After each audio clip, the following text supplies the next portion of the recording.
दोस्तों, एक दिन गौतम बुद्ध अपने शिष्यों को समझा रहे थे कि हमारा मन एक बेलगाम घोड़े की तरह होता है।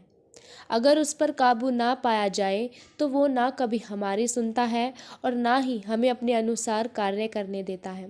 हमारा मन अगर हमारे काबू में नहीं होता तो हम कभी भी अपने आप को सेटिस्फाई नहीं कर पाएंगे, क्योंकि बेकाबू मन कभी भरता ही नहीं और मन की चाह हमेशा बढ़ती ही जाती है। आज की ये मोटिवेशनल कहानी भी हमारे मन और हमारी इच्छाओं से जुड़ी है। इस कहानी के माइंडसेट के ज़रिए आप सीखेंगे कि किस तरह हमारा मन जब हमारे काबू में नहीं होता तो क्या होता है। दोस्तों, गौतम बुद्ध एक कहानी के ज़रिए अपने शिष्यों को समझाते हैं कि एक बार एक राजा के महल में बहुत भीड़ लगी हुई थी। भीड़ बढ़ती ही जा रही थी। हर कोई महल की तरफ जा रहा था। हुआ यूँ था कि उस दिन सुबह राजा के पास एक भिखारी आया और उस भिखारी ने राजा से कहा कि क्या उसे भिक्षा में कुछ कीमती चीजें मिल सकेगी। राजा ने कहा, कोई कमी नहीं है, आप जो चाहे मांग लो। भिखारी ने एक बड़ी अजीब सी शर्त रख दी। उसने कहा कि वह भिक्षा तभी लेता है जब यह आश्वासन मिल जाए कि उसका भिक्षा पात्र पूरा भर दिया जाएगा। भिक्षु ने यह भी कहा कि मैं अधूरा भिक्षा पात्र लेकर नहीं जाऊंगा, अगर यह वचन दोगे तो मैं भिक्षा ले लूंगा। राजा हंसा और उसने कहा, तुमने मुझे क्या समझ रखा है? क्या मैं एक भिखारी का भिक्षा पात्र भी नहीं भर सकता? और शर्त मान ली। भिखारी भी हंसा और उसने कहा, महाराज एक बार फिर सोच लो, क्योंकि न मालूम कितने लोगों ने यह शर्त स्वीकार की है और वे इसे पूरा भी नहीं कर पाए।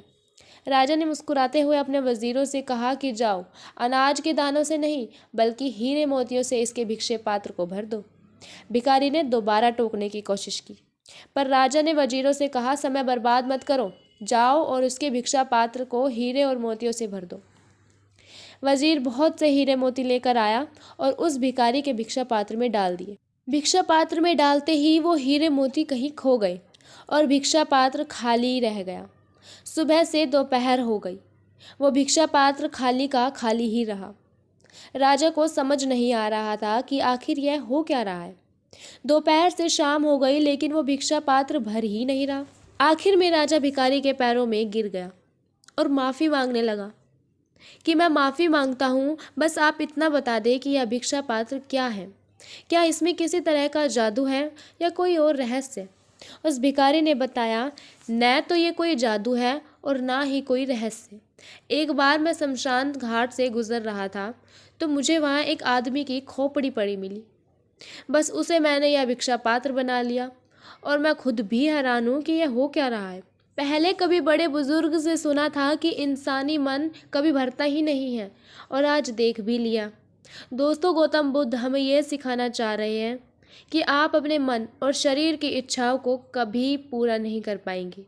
यदि आपको महानता हासिल करनी है तो शरीर और मन के इस चक्र को तोड़कर इससे ऊपर उठना होगा। हमारा मन लालच से भरा होता है, इसे कभी नहीं भरा जा सकता। लोग सिर्फ इस भ्रम में जीते हैं कि शायद कल मेरा मन भर जाएगा, लेकिन ईश्वर ने मन को बनाया ही इस तरह है कि उसे भरा ही नहीं जा सकता। हमारा मन हमें हमेशा किसी न किसी लालच में फंसाए रखता है और हमें हमारे लक्ष्य से दूर कर देता है।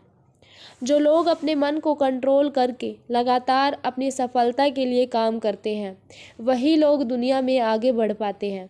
इसीलिए अपने मन को ऐसी चीज़ों से हमेशा दूर रखें जो आपके जीवन में मुसीबत खड़ी कर सकती है।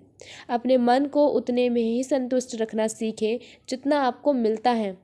ज़रूरत से ज़्यादा चीज़ों की चाहत रखना अक्सर हमारे दुखों का कारण बनती है। तो दोस्तों, ये थी आज की कहानी। तो आपको कैसी लगी कमेंट में ज़रूर बताएं और साथ में जय हिंद ज़रूर लिखें। धन्यवाद।